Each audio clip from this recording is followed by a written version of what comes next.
विनाशाय भवं विविष्टाय भवं सुखण्डाय भवं कालकालाय भवं प्रभावये भवं प्रभुभक्ताय भवं प्रभवानये भवं गद्धामिन्याय भवं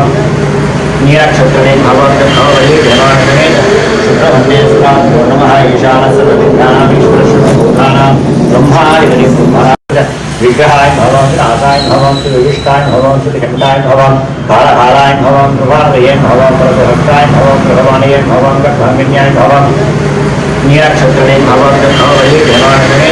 शुक्रवन्दे सुराभ्यो नमः ईशानसर्वविद्यानामीश्वरशुभभूतानां ब्रह्मादिगणिब्रह्मणा विग्रहाय भवं विनाशाय भवं विविष्टाय भवं सुखण्डाय भवं कालकालाय भवं प्रभावये भवं प्रभुभक्ताय भवं प्रभवानये भवं गद्धामिन्याय भवं नीलक्षत्रे भवं गद्धावये देवानये